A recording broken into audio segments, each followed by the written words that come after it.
بسم الله الرحمن الرحيم. يا أيها الذين آمنوا اذكروا الله ذكرا كثيرا وسبحوه بكرة وأصيلا. صدق الله مولانا العظيم. مولاي صل وسلم دائما على حبيبك خير الخلق كلهم. آج کی اس نشست میں قرآن پاک میں ایک آیت کریمہ ذکر کے حوالے سے ہے. اس میں اللہ تعالیٰ نے فرمایا کہ ایمان والو اللہ کا ذکر کثرت کے ساتھ کرو. ہم یہ دیکھتے ہیں کہ ہمارے اندر ہمارے اپنے مسلمان بھائی ذکر تو کر رہے ہوتے ہیں لیکن ذکر کی برکتوں سے محروم ہوتے ہیں. ایک وجہ یہ ہے. دوسری وجہ یہ ہے کہ ذکر تو کر رہے ہیں لیکن ذکر کرنے کے باوجود بھی ان کے رویوں میں تبدیلی نہیں آ رہی.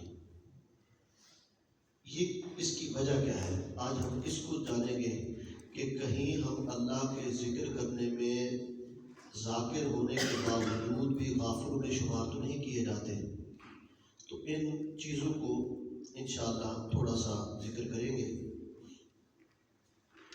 سب سے پہلی یہ بات ہے کہ اللہ تعالیٰ نے اس آیت کے اندر فرمایا کہ یا ایھا الذین آمنوا اذکروا اللہ ذکرا کثیرا. اے ایمان والو اللہ کا ذکر کثرت کے ساتھ کرو. اس آیت کی تشریح یا ترجمہ اس کی طرف ہم جاتے ہیں. اس سے پہلے آپ دوست جتنے بیٹھے ہیں آپ کے لیے ایک روایت جو ہے وہ ذکر کرتا چلوں تاکہ آپ کو پتہ چلے کہ اللہ تعالیٰ نے آپ پر اور ہم پر سب پر کتنا احسان کیا ہے کہ جو بندہ دین کی طلب کرتا ہے، دین کی تلاش کرتا ہے، دین کو سیکھنے کی کوشش کرتا ہے، اس کے لیے مخلوق کے اندر کثیر اور حتیٰ کہ پانی کے اندر، دریاؤں کے اندر، سمندر کے اندر رہنے والی مچھلیاں بھی اس بندے کے حق کے اندر دعا کرتی ہیں. یعنی جو بندہ دین کا طالب ہوتا ہے لیکن آپ کی یہاں پر جو حیثیت ہے وہ ڈبل ہے. آپ طالب علم بھی ہیں اور طالب عمل بھی ہیں. تو طالب علم کے لیے اتنی فضیلت ہے اور جو بندہ طالب عمل بھی ہو تو اس کے لیے کتنی فضیلت ہوگی. تو طالب علم کے اندر وہ ہوتا ہے کہ وہ صرف علم کو سیکھتا ہے اور طالب عمل جو ہوتا ہے وہ علم کے مطابق عمل کرنے کی کیفیت کو بھی سمجھتا ہے. جیسے ہم آپ کے نشستوں کے اندر نماز، روزہ، غسل، باقی چیزوں ان سب کے متعلق ساتھ ساتھ سمجھایا جاتا ہے اور بتایا جاتا ہے کہ اس کو ایسے کرنا ہے، ایسے کرو گے تو ایسے ہوگا. پھر آپ کو نوافل کی ترغیب دی جاتی ہے، تہجد کی ترغیب دی جاتی ہے، قرآن شریف پڑھنے کی ترغیب دی جاتی ہے. تو آپ کو اللہ تعالیٰ نے ڈبل حیثیت دی ہوئی ہے. آپ طالب علم بھی ہیں اور طالب عمل بھی ہیں. اب آیت کریمہ کی طرف چلتے ہیں. اس میں اللہ نے فرمایا اے ایمان والو اللہ کا ذکر کثرت کے ساتھ کرو. اب کثرت کے ساتھ ذکر کیسے ہوگا؟ اس کے متعلق علماء فرماتے ہیں جب کسی بھی ذکر کے اندر ہمیشگی ہو جائے، یعنی مداومت اسے کہتے ہیں، یا مسلسل وہ بندہ ذکر کرتا رہے تو اللہ تعالیٰ اسے ذکر کثیر کے اندر شمار فرما دیتا ہے. یعنی کثرت کے ساتھ ذکر. اس پر قرآن پاک کی آیت سے ہم اس معنی کو سمجھ لیتے ہیں. وہ یہ ہے کہ سورہ طٰہٰ کے اندر اللہ نے فرمایا اقم الصلاۃ لذکری. آپ نماز قائم کریں میری ذکر کے لیے. اب ذکر کا مطلب ہوتا ہے یاد کرنا. اس کے علماء نے دو معنی فرمائے ہیں. ایک تو یہ ہے کہ نماز پڑھ تاکہ میری یاد تیرے دل کے اندر ہمیشہ رہے.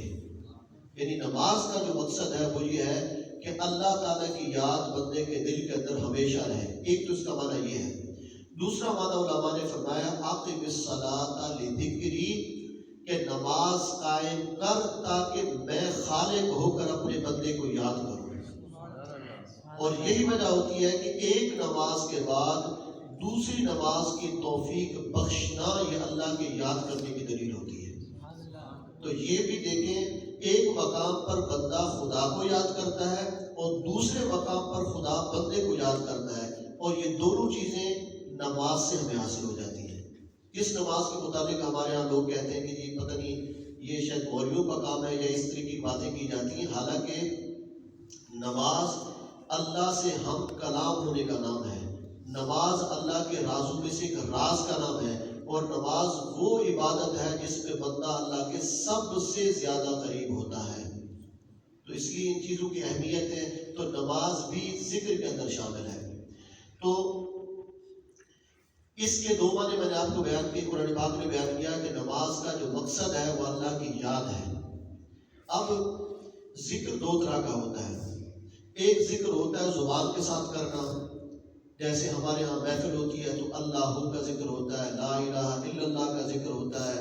اس طریقے کئی جگہوں پر کلمہ طیبہ شریف پورا پڑھ کے بھی ذکر کیا جاتا ہے. اس کو کہتے ہیں ذکر باللسان. صرف اس بندے کی زبان ذکر کر رہی ہے. تو یہی وجہ ہے کہ وہ صرف زبان کے ساتھ ذکر کرتا ہے. اس ذکر کے بھی فوائد ہیں، اس کی بھی برکتیں ہیں، اس کی بھی فضیلتیں ہیں. یہ بھی بڑی شانوں والا ہے. لیکن اس سے اوپر کا ایک درجہ ہے ذکر کا. اس سے اوپر کا درجہ یہ ہے کہ یہاں پر تو زبان ذکر کرتی ہے، اس سے اوپر کا درجہ ہے کہ انسان کی پوری جان ذکر کرتی ہے. وہ کیسے ہے؟ وہ یہ ہے کہ جب ہم اللہ تعالیٰ کی نام مبارک لے کر ذکر کرتے ہیں، یعنی اللہ کی ذات کو یاد کرتے ہیں، تو یہ ذکر باللسان ہے. اور جان کا یعنی پورے جسم کا ذکر کرنا یہ ہے کہ اس کائنات کے اندر اللہ کی جلوہ گری کو محسوس کرنا. جب وہ بندہ محسوس کرتا ہے تو اس کا پورا جسم ہی ذکر کرتا ہے. اس کی میں مثال چھوٹی سی دیتا ہوں. اس کی مثال یہ ہے کہ جیسے میں اور آپ سارے دوست یہاں پر جمع ہیں. ہمارا یہاں جمع ہونا، اللہ کی یاد کرنا، اللہ کی یاد کے لیے آنا ہمارے حسب کی وجہ سے ہے؟ نہیں. ہمارے نسب کی وجہ سے ہے؟ نہیں. ہمارے مال کی وجہ سے ہے؟ نہیں. ہماری کسی برادری یا عہدے کی وجہ سے ہے؟ نہیں. اس سے یہ پتہ چلا کہ ہزاروں لوگوں میں سے اللہ نے چند کا انتخاب کر کے اپنے گھر میں انہیں اپنا مہمان بنایا ہے. اس کا مطلب یہ ہے کہ میں آیا نہیں، میں بلوایا گیا ہوں. یہ ہوتا ہے ذکر کو صحیح معنی میں محسوس کرنا. اللہ کے فیصلوں کو، اللہ کی تقدیر کو اور اللہ کی ہونے والی چیزوں کے اندر بندہ ان چیزوں کو محسوس کرے تو پھر اس بندے کا پورا جسم جو ہے وہ بھی ذکر کرتا ہے. اور جو لوگ ذکر باللسان کرتے ہیں یہی وجہ ہے ان کے رویوں کے اندر تبدیلی نہیں آتی. اور جو اس درجے میں جا کے ذکر کرتے ہیں ان کے رویوں کے اندر خود بخود تبدیلی آ جاتی ہے. جیسے وہ کسی کی طرف ظلم کا ہاتھ بڑھاتا ہے تو فوراً اس کے ذہن کے اندر خیال آتا ہے یہ جتنا خدا میرا ہے اتنا اس سامنے والا کا بھی تو ہے، اور جتنا اللہ تعالیٰ میری مدد کر رہا ہے اس طرح اس کی بھی مدد کر سکتا ہے، تو اس سے اپنے ہاتھوں کو روک لے گا. کسی کا مال کھانے کے وقت اس کے ذہن کے اندر اللہ کا تصور آئے گا کہ میرا اللہ مجھ سے ناراض ہو جائے گا. اور دوسرا یہ ہے کہ اسے جو دیا اللہ تعالیٰ نے یہ بھی اس رازق کی عطا ہے. جو میرے رزق کے اندر کمی ہے یہ بھی اس کی تقسیم ہے. تو مجھے رب کی تقسیم پر راضی ہونا چاہیے، نہ کہ لوگوں سے مال کو چھیننا چاہیے. جب اس کے ذہن کے اندر یہ تصور آئے گا اس کا چوری والا رویہ بھی درست ہو جائے گا. تو یہ میں نے آپ کو چند مثالیں دی. تو ہمارے ہاں ذکر کرنے کے باوجود بھی رویے تبدیل نہ ہونے کی وجہ یہ ہے کہ ہم ذکر تو کر رہے ہیں لیکن ذکر کے ساتھ ایک درجہ فکر کا ہے جو اللہ تعالیٰ کی تخلیق اور اللہ تعالیٰ کی قدرتوں کو محسوس کرنے کا نام ہوتا ہے. جب وہ نہیں ہوتا تو ذکر کی وجہ سے ہمارے جسم کے اندر کوئی تبدیلی، رویوں میں تبدیلی نہیں آتی. اس کی مثال لے لیتے ہیں. جیسے ہم عبادت اللہ تعالیٰ کی کرتے ہیں، زکوٰۃ دیتے ہیں، حج کرتے ہیں اور اچھے عمل کرتے ہیں. تو جب بندے کو یہ پتا ہو کہ میں یہاں سے عمرہ کرنے کے لیے جا رہا ہوں اور عمرے کے سارے تصور میں اس کے ذہن کے اندر صرف اللہ کا تصور ہو تو پھر لوگوں کے بارے میں یا لوگوں کو تصویر دکھانے کا اس کے ذہن کے اندر کوئی تصور نہیں آئے گا. جب وہ اس مقام کے اندر پہنچ کر بھی لوگ اسے یاد ہوں گے کہ فلاں کو میں نے بتانا تھا کہ میں خانہ کعبہ شریف پہنچ چکا ہوں، یا فلاں بندے کو میں نے بتانا ہے کہ میں اتنے عمرے کر چکا ہوں، یا فلاں کو. تو اس مقام کے اندر جا کر بھی جسم تو اس کا خانہ کعبہ شریف میں ہے لیکن دل اللہ کی یاد سے غافل ہے. تو اس لیے ہم بعض دفعہ ذکر تو کر رہے ہوتے ہیں لیکن ذکر صحیح معنی میں نہیں کر رہے ہو سکے. پھر اسی طریقے زکوٰۃ کا معاملہ لے لیں تو زکوٰۃ ہم دیتے ہیں اللہ کی رضا کی خاطر. تو ہونا یہ چاہیے کہ یہ زکوٰۃ کا مال جس بندے کو دینا ہے یا اسے پتہ ہو یا جس کی رضا کی خاطر دینا ہے اسے پتہ ہو۔ اور ہمارے یہاں کیا ہوتا ہے کہ جس کی رضا کی خاطر دیتے ہیں اس کا تو کوئی تصور نہیں ہوتا، اور اپنے دل کے اندر خواہش یہ پیدا ہوتا ہے کہ لوگ مجھے سمجھیں کہ میں بڑا غنی ہوں، تو اس لیے کیا کرتے ہیں زکوٰۃ دیتے ہوئے دوسرے مسلمان کی آخری درجے کی تذلیل بھی ساتھ کر دیتے ہیں، اس کے فوٹو بنا کے لوگوں کو دکھا کے وہ سال کے بعد آپ سے 2000 یا 5000 کا راشن لیتا ہے، پھر پورے معاشرے میں پورا سال وہ سر نہیں اٹھا سکتا۔ اس کا مطلب ہے ہم ذکر نہیں کر رہے، فکر نہیں کر رہے، ہم کسی اور کھاتے کے اندر چل رہے ہیں، اور یہی وجہ ہے کہ اس کے ہمیں برکتیں حاصل نہیں ہوتی۔ پھر اسی طریقے ایک اور چیز ہے، ہم جب اللہ تعالیٰ کا ذکر کرتے ہیں، اس ذکر کے اندر ایک راز کی بات ہے جس کو ہمارے صوفیاء نے بیان کیا ہے۔ وہ کہتے ہیں جب بندہ اللہ کو یاد کرتا ہے، حقیقت یہ ہے کہ اللہ نے بندے کو یاد کیا ہے۔ تو مطلب کیا ہے کہ ہمارا یاد کرنا اس بات کی دلیل ہے کہ اللہ تعالیٰ نے ہمیں پسند فرمایا ہے اپنے ذکر کی خاطر، لیکن جب اسے ہمیں توفیق بخشی ہے، اس توفیق کو غلط سمت کی طرف لے کر نہیں جانا چاہیے، اس کو اخلاص کی طرف لے کر جانا چاہیے۔ تو اس میں کیا ہے، اس میں یہ ہے کہ لَئِن شَكَرْتُمْ لَأَزِيدَنَّكُمْ، اگر تم اس رویے پر میرا شکریہ ادا کرو گے تو تمہاری اس کیفیت کو میں مزید بڑھا دوں گا۔ اور یہیں سے ہمارے صوفیاء کا سفر شروع ہوتا ہے، جب وہ اللہ تعالیٰ کے فیصلوں کو اپنے جسم پر محسوس کرتے ہیں تو اس پر شکریہ ادا کرتے ہیں، اور شکریہ کرتے کرتے پھر وہ ایک درجہ اس سے اوپر والا ہو جاتا ہے۔ اب یہی بیان کیا گیا ہے کہ ایک نیک آدمی درویش فقیر کی زندگی 2 حرفوں کے ساتھ ہوتی ہے، اس کی زندگی میں صرف 2 حرف ہوتے ہیں، یعنی 2 کلمے، ایک الحمدللہ اور ایک استغفر اللہ۔ اگر اس سے قصور ہو جائے، یعنی اپنے رویوں پر وہ استغفر اللہ پڑھتا ہے اور اللہ کے فیصلوں پر الحمدللہ پڑھتا ہے، بس 2 ہی جملے ہیں جس کے ساتھ وہ زندگی گزارتا ہے، اپنی کوتاہیوں پر استغفار اور اس کی عنایتوں پر الحمد شریف۔ تو یہ اس کا سفر ہوتا ہے، وہ کسی کا گلہ نہیں کرتا، نہ لوگوں کو تانے دیتا ہے، نہ اور طرح طرح کی باتیں بناتا ہے، بس وہ اپنے سفر کی طرف ہمیشہ چل رہا ہے۔ تو یہ بندہ جو چل رہا ہے یہ ہر وقت ذکر میں ہے، اور اس کا پورا وجود ذکر کے اندر ہے، نسبتاً وہ آدمی جو زبان کے ساتھ آدھا گھنٹہ تو ذکر کرے گا، اس کے بعد جا کے اسی زبان کے ساتھ غیبت بھی کرے گا، اسی زبان کے ساتھ دھوکہ بھی کرے گا، اسی زبان کے ذریعے سے فراڈ بھی کرے گا، کیونکہ اس نے سمجھا ہوا کہ جو میں نے اتنا کر لیا یہی کافی ہے، حالانکہ اس سے اوپر والا درجہ بھی ہے۔ اور پھر اس کے بعد رمضان مبارک ہے، یہ بھی اللہ کی توفیق میں سے ایک بہت بڑی توفیق ہے کہ اللہ تعالیٰ ہمیں رمضان شریف، اور رمضان شریف کی توفیق کیوں دی جاتی ہے؟ اس لیے کہ تاکہ قیامت پر بندہ اپنا عذر پیش نہ کر سکے کہ یا اللہ میں تو نماز پڑھ ہی نہیں سکتا تھا، مجھ سے تو روزے رکھے نہیں جا سکتے تھے، میرے اندر تو یہ تھا۔ تو رمضان شریف کے اندر بندہ جب عبادت کرتا ہے تو عبادت کے دوران اسے محسوس ہو جاتا ہے کہ 1 گھنٹہ 1.5 گھنٹہ قرآن شریف میں کھڑے ہو کر سن سکتا ہوں، اللہ نے میرے اندر یہ صلاحیت پیدا کی ہے، میں 12 گھنٹے 14 گھنٹے کا مسلسل روزہ رکھ سکتا ہوں، بھوکا پیاسا اللہ کی رضا کی خاطر رہ سکتا ہوں۔ یہ اللہ بندے کو بتاتا ہے کہ تیرے اندر تو یہ صلاحیت موجود ہے۔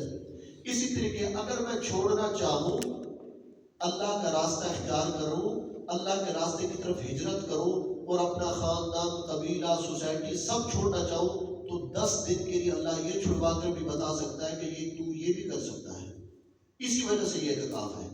تو گویا کہ یہ ساری اللہ تعالیٰ کی توفیق ہے، اس توفیق کے اندر حکمت یہ ساری موجود ہے کہ کہیں قیامت پر جو بندہ یہ کہ میرے اندر تو صلاحیت ہی نہیں تھی نماز پڑھنے کی، میری تو ٹانگیں درد کرتی تھی یا مجھے بڑی پیاس لگتی تھی، تو اللہ نے یہ ساری چیزیں ہم سے کروا کر بتا دیا کہ تیرے اندر صلاحیت ہے، اس صلاحیت کو تو نے ظاہر کرنا ہے۔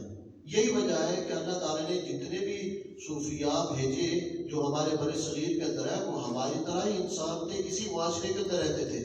ان لوگوں کو اللہ نے مثال کے طور پر پیش کیا کہ یہ بھی تمہارے اندر رہتا تھا نا، اگر اس نے میرا قرب پا لیا تو تم بھی میرا قرب پا سکتا ہے، صرف یہ ہے کہ تو کوشش کر۔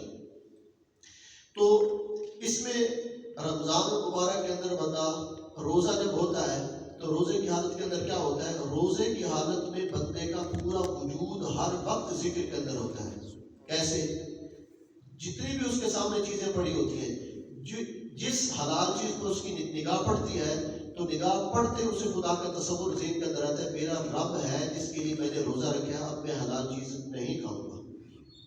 پھر اسی طریقے کوئی ایسا برا کام ہوتا ہے جس کی طرف اس کے ہاتھ یا اس کی نگاہ جا رہی ہوتی ہے، فوراً واپس آ جاتی ہے۔ کس لیے؟ کہ میں نے تو روزہ رکھا ہوا ہے اور میں اپنے رب کے لیے روزہ میں نے رکھا ہوا ہے، وہ فوراً اس چیز سے واپس آ سکتا ہے۔ تو روزے دار روزے کی حالت میں اگر وہ ساری چیزوں کا خیال رکھے تو حقیقت یہ ہے کہ اس کا پورا جسم، پورا وجود اللہ کا ذکر کر رہا ہوتا ہے۔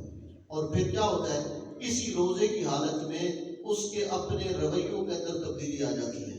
ہم دیکھتے نہیں ہیں کہ ہمارے رویوں کے اندر تبدیلی آ جاتی ہے، ہم بہت سارے نیک کام کرنا شروع کر دیتے ہیں، بہت ساری چیزوں کو چھوڑنا شروع کر دیتے ہیں۔ تو گویا کہ اللہ تعالیٰ نے ہمیں اس چیز کا اہل بنایا کہ ہم اگر کسی بری چیز کو بدلنا چاہیں تو بدل سکتے ہیں، یہ اندر اللہ نے ہمارے اندر یہ صلاحیت کو رکھا ہے۔ پھر عام طور پر ایک چیز اور پیش کی جاتی ہے کہ ہمارے پہلے لوگ صوفیاء کرام وہ اللہ کا ذکر کرتے تھے، ذکر کے لیے وہ جنگلوں میں چلے جاتے تھے، پہاڑوں میں چلے جاتے تھے، غاروں میں چلے جاتے تھے۔ تو یہ ایک سلسلہ تھا، بالکل موجود تھا، لیکن یہ کیوں تھا؟ اس کے پیچھے بھی ایک وجہ تھی۔ وجہ یہ تھی کہ اس زمانے کا جو معاشرہ تھا وہ معاشرہ انتہائی نیک تھا۔ تو جب وہ نیک لوگوں میں رہتے تھے تو انہیں کوئی تکلیف مشقت نہیں اٹھانی پڑتی تھی۔ اس راستے میں بندے کو تکلیفیں اور آزمائشیں دے کر آزمایا جاتا ہے کہ یہ کتنا ثابت قدم ہے، کتنا میری رضا کی خاطر یہ بندہ یہ چیزیں برداشت کرتا ہے۔ تو اس زمانے میں لوگ پھر جنگلوں کی طرف کدھر جاتے تھے؟ ذکر کرتے تھے۔ وہاں پر ظاہراً کوئی سہولت نہیں ہوتی تھی، کوئی خاندان کے لوگ نہیں ہوتے تھے، تو ڈر خوف جتنی بھی چیزیں تھیں ان سب کو سہ کر وہ اللہ کی عبادت کرتا تھا، اور اس عبادت پر لوگوں سے کوئی داد وصول نہیں کرتا تھا، اسی طریقے زندگی گزارتا۔ جب اس کے اندر پختگی آ جاتی تھی پھر اسی معاشرے میں آ کر لوگوں کی اصلاح کرتا۔ یہ تو پہلے لوگوں کا تھا۔ اب ہمارا جو زمانہ ہے، ہمارے زمانے کے اندر ایک سچے آدمی کا جھوٹے معاشرے کے اندر رہنا اس طریقے ہے جس طریقے جنگل کے اندر چلا کشی کرنا ہے، کہ جہاں پر 100 بندے جھوٹ بول رہے ہیں اس کے سامنے ایک بندہ سچ بول رہا ہے، جہاں 100 کی ہزاروں بے نمازی ہیں وہاں یہ چند لوگ نماز پڑھ رہے ہیں، جہاں 100 لوگ فراڈ کر رہے ہیں یہ اکیلا وہاں پر سچائی کر رہا ہے، کس کے ساتھ فراڈ بھی کر رہا۔ تو یہ بندہ اس معاشرے کے اندر رہ کر بھی اللہ کو یاد بھی کر رہا ہے اور حقیقتاً چلا کشی بھی کر رہا ہے۔ پہلے زمانے کی چلا کشی وہ تھی، ہمارے زمانے کی چلا کشی یہ ہے کہ اسی معاشرے میں رہ کر اللہ اور اس کے رسول کے احکامات پر عمل کرنا اور اس پر لوگوں کے تانوں کو سہنا، یہ مشقت برداشت جو بندہ کرتا ہے یہ حقیقتاً اللہ کا فقیر ہے۔ اور اس لیے اور فقیری کی ضرورت نہیں ہے جو ہمارے ہاں لوگوں کے ہاں یہ صورت ہے۔ لوگوں کے ہاں صورت کیا ہے کہ بھئی جب تک انسانوں کی حالت میں رہے تو اسے کہتے ہیں یہ فقیر کو نہیں، جب وہ جانور والی حرکتیں شروع کرتے تو کہتے ہیں یہ جس حضرت صاحب بڑے پہنچے ہوئے ہیں۔ اب اس کی میں ایک مثال دیتا ہوں۔ آج یعنی جو دن گزرا ہے یہ 21 رمضان المبارک کا تھا، اور حضرت مولا کائنات حضرت علی مرتضیٰ شیر خدا تاجدار حل عطا آپ کا یوم وصال تھا۔ آپ کا وصال مبارک کس طریقے ہوا؟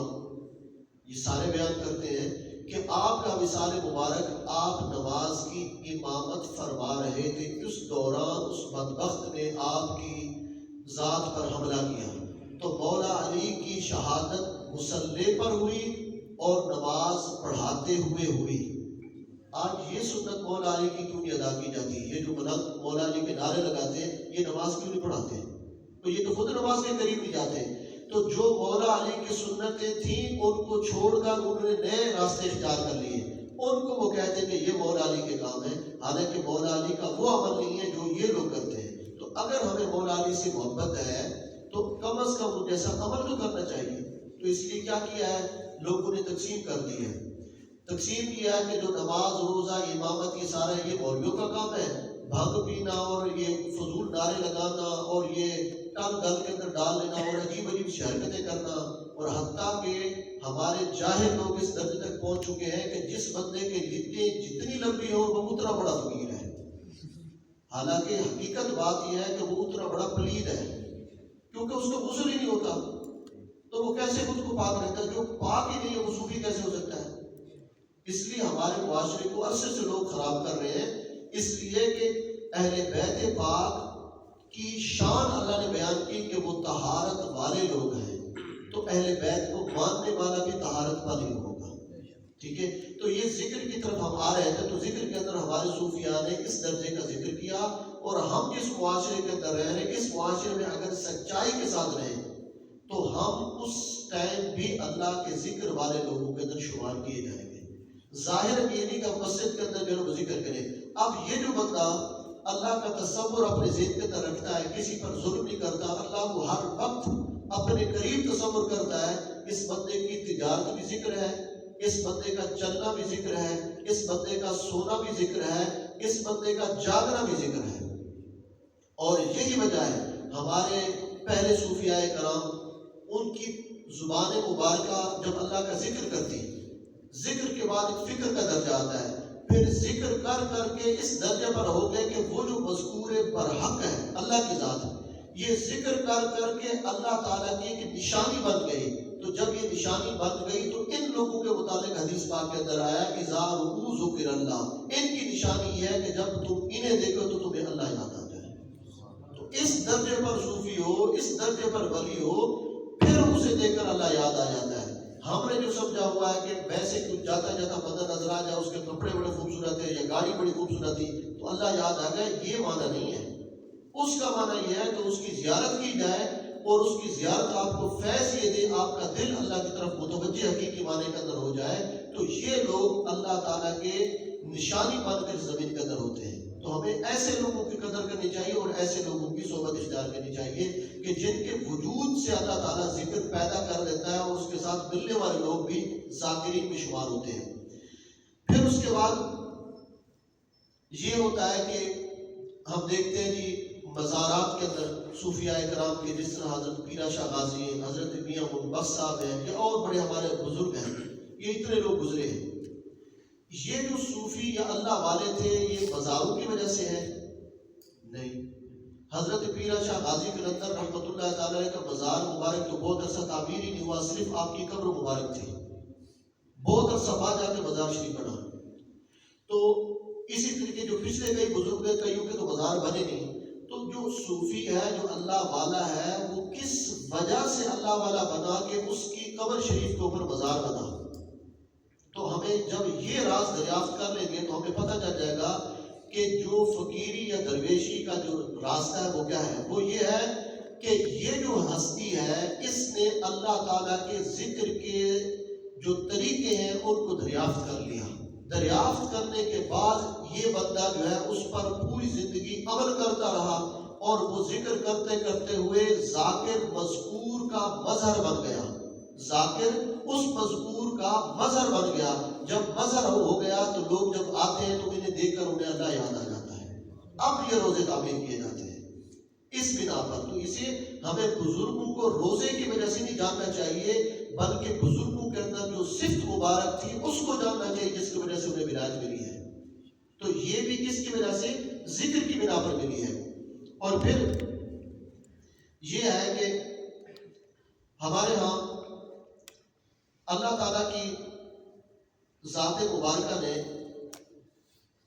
انسان کا بھولنا، اس کو ذکر کیا قرآن پاک کے اندر، اور وہ یہ ہے اللہ تعالیٰ نے قرآن پاک میں فرمایا کہ وَإِذَا مَسَّ الْإِنسَانَ ضُرٌّ دَعَا رَبَّهُ مُنِيبًا إِلَيْهِ، جب انسان کو کوئی مصیبت یا پریشانی پہنچتی ہے، منیبًا إِلَيْهِ، انتہائی جھک کر اللہ کے سامنے وہ دعائیں کرتا ہے۔ پھر آگے فرمایا ثُمَّ إِذَا خَوَّلَهُ نِعْمَةً مِّنْهُ، جب اللہ تعالیٰ اپنی جناب سے اسے وہ نعمت دے دیتے ہیں، اس بندے کو اللہ تعالیٰ نے نعمت دے دی، پھر کیا فرمایا نَسِيَ مَا كَانَ يَدْعُو إِلَيْهِ مِن قَبْلُ، اللہ فرماتے ہیں کہ یہ بندہ مجھے بھول جاتا ہے اس طریقے جیسے اس نے مجھے پکارا ہی نہیں تھا۔ یہ دیکھیں کتنی بڑی بات اللہ تعالیٰ نے ہمیں فرمائی کہ جب ہمیں کوئی نعمت کی بات ہوتی ہے تو ہم اللہ سے تو طلب کرتے ہیں، لیکن جب وہ کام پورا ہو جاتا ہے پھر دوبارہ اللہ کو یاد نہیں کرتے، بھول جاتے ہیں، گویا کہ اللہ کو یاد نہیں کیا تھا۔ اس کی ایک میں مثال دیتا ہوں۔ اس کی مثال یہ ہے ہمارے ہاں نماز استسقاء پڑھی جاتی ہے بارش کے لیے، بالکل پڑھتے ہیں سارے لوگ، اور یہ سنت طریقہ بھی ہے۔ نماز استسقاء پڑھتے ہیں جب بارش ہو جاتی ہے، اس کے بعد کسی نے شکرانے کے نفل بھی پڑھے ہیں، بس یہی ہماری حالت ہے۔ اس کا مطلب ہے ہم ذکر نہیں کر رہے ہیں، ہم مطلب پرست لوگ ہیں، اور مطلب پرست بندے کو کبھی بھی منزل نہیں ملتی، زور لگانے نہیں ملے گی۔ اس کو قرآن پاک نے ذکر کیا، استسقاء کے لیے سارے مل کے دعائیں کر رہے ہیں، جب بارشیں کثرت کے ساتھ شروع ہو گئی، اب بھی تو شکرانے کے نفل پڑھنے چاہیے، یا ذکر کرنا چاہیے کہ یا اللہ تو نے ہم پر بڑا احسان کیا کہ ہم ہر موقع پر دعا کرتے رہے کہ یا اللہ بارش دے، بارش دے۔ تو جتنی دفعہ ہم نے بارش طلب کی ہے، اتنی دفعہ شکر بھی کرنا چاہیے تھا۔ تو اس لیے ہم نے اپنا کام، اس لیے جیسے ہماری کوئی بیماری ہوتی ہے تو بیماری کے طرف اللہ کی ذات کو یاد کرتے ہیں، لیکن جب اللہ تعالیٰ شفا دے دیتا ہے اس کے بعد پھر یاد بھول جاتی ہے۔ جیسے اس کی مثال شاید میں نے آپ کو پہلے بھی ذکر کی تھی، حضرت رابعہ بصری رحمۃ اللہ تعالیٰ علیہ، ان کے متعلق آتا ہے کہ ان کے سامنے ایک بندہ گزر رہا تھا، اس نے سر پر پٹی باندھی ہوئی تھی۔ انہوں نے پوچھا بھی کیا ہوا؟ تو انہوں نے کہا جی میرے سر میں درد ہے، اس لیے میں نے پٹی باندھی ہوئی۔ تو انہوں نے فرمایا سر میں اگر درد ہے نا، پٹی باندھی ہے، تو میری بات سن، جب تمہارے سر کا درد ٹھیک ہو جائے پھر ایک اور پٹی بھی باندھنا، تاکہ یہ لوگوں کو بتانے کا میرا اللہ نے سر کا درد ٹھیک بھی کر دیا ہے۔ یعنی درد کی وجہ سے یہ پہن کر پورے علاقے میں ڈنڈورا پیٹوں کہ اللہ نے مجھے بیمار کر دیا ہے، اور جب شفا دیتا ہے تو اس وقت بھی ڈنڈورا پیٹا کرو نا۔ اپنے کام کی خاطر تو بندہ کر لیتا ہے، لیکن جب اللہ تعالیٰ مقصد پورا کر دیتا ہے پھر بھی شکرانہ کا سلسلہ کرنا چاہیے۔ تو اس لیے جس بندے کا پورا وجود ذکر کرتا ہے، جو بندہ حقیقی معنی میں ذاکر ہے، اس بندے کو سارے فوائد حاصل ہوتے ہیں۔ یہی وجہ ہے آج ہمارے عمریں تصویروں کی نظر، ہماری زکاتیں تصویروں کی نظر، ہماری تراویح تصویروں کی نظر، ہماری نمازیں، افطاریاں، سحریاں، ساری کی ساری تصویروں کی نظر ہو گئی ہیں، اور پھر ہم بیٹھے ہوئے وہ جی برکتیں حاصل نہیں ہو رہی، وہ جی کام مسئلے حل نہیں ہو رہے۔ اس کے پیچھے وجہ یہ ہے کہ اس نے صحیح طریقے پر کام کیا ہی نہیں ہے۔ جب صحیح معنی میں کام کیا جائے تو اس کی برکتیں ضرور بندے کو حاصل ہو جائیں گی۔ پھر ہمارے اس موقع پر کیا ہوتا ہے، ہم بعض دفعہ عجیب عجیب سے کام کرتے ہیں۔ اس پر میں ایک آپ کو روایت پیش کرتا ہوں۔ حضرت جناب عمر فاروق رضی اللہ تعالی عنہ نے لوگوں سے پوچھا، اپنے جو مجلس کے اندر لوگ موجود تھے ان سے پوچھا، یہ بتائیں کہ سب سے زیادہ بڑا بے وقوف کون ہے؟ تو لوگوں نے کہا جناب عمر فاروق کہ وہ آدمی جو دنیا کی خاطر اپنی آخرت کو بیچ دے، یعنی دنیا کی خاطر اپنی آخرت کو بیچ دے، کہ وہ آخرت خراب ہوتی تو خراب ہو جائے، دنیا میری بچ جائے۔ حالانکہ دنیا کا جتنا بھی مال ہے، اس میں سے وراثت میں ہمیں صرف کفن ملتا ہے اور کوئی چیز نہیں ملتی۔ باقی بندہ جتنا بھی امیر ہوتا ہے وہ فکروں کے اندر ہوتا ہے۔ بالفرض کسی بندے کے 2 کروڑ ہے، 15 کروڑ ہے، اتنے ارب ہے، وہ فکروں کے اندر ہے، وہ چھوڑ کے چلا جائے گا۔ جب یہ بات کی تو حضرت فاروق اعظم نے اس سے اوپر والی بات کی، فرمایا اس سے بڑا بے وقوف نہ بتاؤں؟ تو انہوں نے پوچھا سرکار بتائیں۔ تو حضرت فاروق اعظم نے فرمایا اس سے بڑا بے وقوف وہ بندہ ہے جو اپنی آخرت کسی دوسرے کی دنیا کی خاطر خراب کرے۔ کتنے مقام ہیں جہاں پر ہم دوسرے کی خاطر جھوٹی گواہی بھی دیتے ہیں، دوسرے کی خاطر مال کے اندر خیانت بھی کرتے ہیں، دوسرے کی خاطر دوسرے کا مال غصب بھی کرتے ہیں، اور دوسرے کی وجہ سے کسی مسلمان بھائی کو ذلیل بھی کرتے ہیں۔ تو یہ بھی ہمیں توجہ رکھنی چاہیے کہ حضرت فاروق اعظم نے فرمایا کہ سب سے بڑا بے وقوف وہ بندہ ہے جو اپنی آخرت کسی دوسرے کی وجہ سے، اور وہ دوسرا قیامت والے دن نہیں کام آئے گا۔ تو اس لیے ہمیں اپنے اعمال کی فکر کرنی چاہیے، اور اللہ کی یاد میں اور اللہ کی رضا میں قدر کرنی چاہیے۔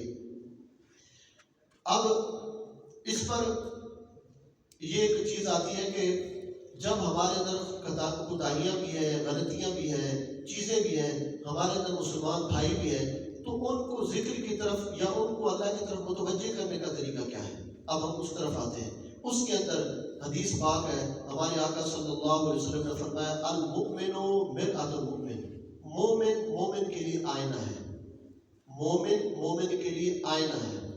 اب یہ جو ہمارے آقا نے بات فرمائی، اس کے معنی سمجھ لیں۔ ایک تو یہ ہے، ہم جب کسی آئینے کے سامنے کھڑے ہوتے ہیں تو ہمیں نظر آتا ہے کہ میرے بال درست نہیں ہیں، میری داڑھی کے اوپر فلان چیز لگی ہوئی ہے، میری ٹوپی درست نہیں ہے، تو جب ہم کھڑے ہوتے ہیں تو آئینہ ہمیں غلطی بتاتا ہے، ہمیں گالیاں دیتا ہے، ہماری تصویر کرتا ہے، ہماری بےعزتی کرتا ہے۔ حضور نے فرمایا مومن اپنے مومن کی اصلاح کرتا ہے، اسے ذلیل نہیں کرتا۔ یہ حدیث پاک کے اندر ہے۔ تو اصلاح کا ایک طریقہ۔ دوسرا اس کا مطلب یہ بیان کیا کہ المؤمن مرآۃ المؤمن کا مطلب یہ ہے کہ مومن ہی مومن کی اصلاح کر سکتا ہے، اور کوئی غیر مسلم کافر اسے نہیں سمجھا سکتا کہ تمہاری اصلاح کیسے ہوگی۔ آج ہمارے ہاں کیا ہوتا ہے، وہ جی فلاں کہہ رہے تھے کہ تم ایسے نہیں، تمہیں ایسے کرنا چاہیے تھا، یعنی ہمیں غیر مسلم بتائیں گے کہ روزے کے اندر تم نے کیا کرنا اور کیا نہیں کرنا، اور ہمارے لوگوں کو حالانکہ ترجیح دے رہے ہوتے ہیں۔ ترجیح ہمیں نئے مومن کو دینی ہے۔ دو مطلب اس حدیث پاک کے۔ تیسرا مطلب کہ مومن کے لیے آئینہ ہے، اس کا مطلب ہے کہ اگر مومن بھائی تمہیں تمہاری غلطی پر اطلاع کر رہا ہے تو اس کی بات کو معتبر سمجھنا، اس کے سیریس لے کر کوشش کرنا کہ تمہاری اصلاح ہو سکے۔ تو ہمارے آقا نے ہمیں یہ طریقہ بتایا کہ کسی بھی مومن کے لیے اصلاح کا طریقہ یہ ہے، اس کی تذلیل، اس کی تضحیق اور اس کی بےعزتی کیے بغیر خاموشی کے ساتھ اپنے مسلمان بھائی کی اصلاح کریں۔ تو اصلاح کا یہ طریقہ ہے کہ جو عمل کر رہا ہے اس عمل کی طرف حکمت کے ساتھ دعوت ہے، حکمت کے ساتھ بلائے۔ یہ نہیں کہ تنقید کر کے اسی 10 دن اتقاء بیٹھ رہے تھے، 10 دن لوڈو کھیلتے رہے۔ اگر یہ بندہ یہ باتیں کرے تو پھر اس بندے کا اتقاء کا کوئی فائدہ نہیں ہے، کیونکہ جس کی عبادتیں دوسروں پر تنقید ہی سکھائیں یا دوسروں کی، یہ اتنے کہہ سکتے ہیں کہ یار اللہ نے ہمیں توفیق بخشی، ہم دعا کرتے ہیں کہ اللہ ان بھائیوں کو بھی توفیق بخشے، یا ان کے متعلق بھی یہ کرے۔ تو ہم یہ کرنے کے بجائے جگہ جگہ پر جا کر یہ بات باور کرواتے ہیں کہ اسی یہ کی تھا، کچھ نہیں ہونا، ہم نے تو 6 کلمے یاد کیے، اس کی تو پہلا کو نہیں ہونا، ہم نے تو وضو سے یاد کیا، اس کو تو منہ دھونے کا طریقہ نہیں آتا۔ تو یہ نہیں، بلکہ ایسے بھائی کو ساتھ لیں، وضو کریں اور آپ کو دیکھ کر اپنا وضو درست کریں۔ اسی طریقے کوئی عمل ہے سچائی والا، آپ کریں، آپ کو دیکھ کر وہ بدلیں۔ حضور نے تو یہ فرمایا، اور حالانکہ ہم یہ ہوتا ہے کہ ہم یہ عمل کرنے کے بجائے کوئی اور عمل کر رہے ہوتے ہیں۔ تو اس لیے ہمیں مسلمان کی عزت کے اندر بھی اللہ کو یاد کرتے ہوئے، اپنا مسلمان بھائی سمجھتے ہوئے یہ ذکر کرنا چاہیے۔ تو ایسی صورت کے اندر بھی بندہ ذکر کے اندر ہوتا ہے۔ اب یہی وجہ ہے، یہ جتنی چیزیں میں نے آپ کو بتائی، یہی وجہ ہے کہ حضرت میاں محمد بخش صاحب رحمۃ اللہ تعالیٰ علیہ نے ایک وہ نشانی بیان کی ہے، اسی کی طرف ہم آ رہا ہوں۔ جتنا میں نے آپ کو یہ چیزیں ذکر کی ہے نا، اس میں میاں صاحب نے فرمایا کامل عشق خدایا بخشی تے غیر ولو مکھ موڑا۔ وہ فرماتے ہیں یا اللہ مجھے کامل عشق عطا کریں اور میں غیر کی طرف توجہ ہی نہ کروں، یعنی جدھر دیکھوں ادھر تیرا ہی جلوہ۔ آگے کیا فرماتے ہیں، کامل عشق خدایا بخشی تے غیر ولو مکھ موڑا، ہکو تکا ہکو جانا ہکو آنکھاں لوڑا۔ وہ فرماتے ہیں ایک کو دیکھوں، ایک کو جانوں، ایک کی تلاش کروں اور ایک کی رضا کی خاطر میں گھوموں۔ تو یہ میاں صاحب نے فرمایا کامل لوگوں کی جنہیں اللہ عشق دے دیتا ہے، کامل لوگوں کی نشانی یہ ہے کہ وہ ایک ذات کا جلوہ ہر مقام کے اندر دیکھتے ہیں، سبحان اللہ، ایک ذات کا اپنے سارے عملوں کے اندر۔ تو یہ لوگ کامل ہیں، جو لوگ اس درجے پر پہنچ جاتے ہیں، اور یہی لوگ اس خالق کے برحق کی ذات کی نشانی یا اس کی ذات کا مظہر اس دنیا کے اندر بنتے ہیں۔ تو یہ وہ لوگ ہوتے ہیں۔ تو اس لیے ہمیں اپنے ذکر کو درست کرنا ہوگا کہ صرف محض زبان کے ساتھ، اب جو نماز ہے، نماز کے اندر کیا ہوتا ہے، نماز کو پڑھ رہے ہوتے ہیں اور ساتھ میں یہ ہوتا ہے کہ دوسرے بندے کی غلطیاں نوٹ کر رہے ہوتے ہیں، یہ ذکر کے اندر نہیں ہے۔ بھئی یہ نماز اس لیے تاکہ اللہ کے سامنے بندہ صحیح معنی میں حاضر ہو، اور یہ جو 5 وقت کی حاضری ہے، اس میں ہی بندہ غائب ہو، اس کا دل غافل ہو۔ تو جس وقت اس نے حاضر ہونا تھا اس وقت وہ غافل ہے، تو غافل وقت میں کتنا غافل ہوگا؟ ٹھیک ہے۔ ایک دوسری وجہ یہ ہوتی ہے ہم نماز پڑھتے ہیں تو بڑی تیزی کے ساتھ پڑھتے ہیں، اور بعض ہمارے دوست جو ہیں وہ سجدے بڑی تیزی کے ساتھ کرتے ہیں، تو حتیٰ کہ جس کو یہ جیسے مرغی چونچ مارتی ہے اس کے ساتھ تشبیہ دی جاتی ہے۔ تو بھائی ہمیں یہ ذہن میں رکھنا چاہیے ایک خدا ہے جسے ہم نے سجدہ کرنا ہے، اور اس سجدے کے اندر بھی ہم نے فراڈ کرنا ہے، تو پھر کس کو سجدہ کرنا ہے ہم نے؟ اس لیے ہمیں اپنے سجدوں کو بھی درست کرنا ہوگا، اپنی نماز کو بھی درست کرنا ہوگا. نماز کے اندر پورا قلب، دماغ اور سوچوں کے ساتھ اللہ کی طرف متوجہ ہونا چاہیے. حتیٰ کہ حضرت مجدد الفسان رحمۃ اللہ تعالیٰ جیسی شخصیت کی حدیث پاک نوٹ کرتی ہیں. وہ فرماتے ہیں لا صلاۃ الا بحضور القلب، نماز دل کی حاضری کے بغیر ہوتی ہی نہیں ہے. یعنی نماز کے اندر دل کا حاضر ہونا یہ لازم ہے. تو اس لیے انسان کے رویوں میں تب تبدیلی آئے گی جب اس کا پورا جسم ہی اللہ کی یاد کے اندر ہوگا. تو اب ہم مختصر کرتے ہوئے یہاں تک پہنچ آئے کہ ہمارے ذکر میں جس جگہ پر غلطی ہے اس کو درست کرنا چاہیے. جو ہم زبان کے ساتھ ذکر کرتے ہیں اس کو دل پر، اور جب دل پر آ جاتا ہے تو پھر اس کے بعد اللہ تعالیٰ کے فیصلوں کو دل و جان سے قبول کر کے اس کو محسوس کرتے چلیں. اور یہ جب سفر ہو جائے گا تو اس سفر میں بندہ وہی اسی مقام پر پہنچ جائے گا جس کو میاں صاحب نے کہا کامل عشق خدایا بخشی تے غیر ولو مکموڑا، ہکو تکا ہکو جانا ہکو آقا لوڑا، فما علینا الا البلاغ المبین. سر بتایا کہ اللہ تعالیٰ رمضان کا مہینہ عطا کرتا ہے، یہ صلاحیت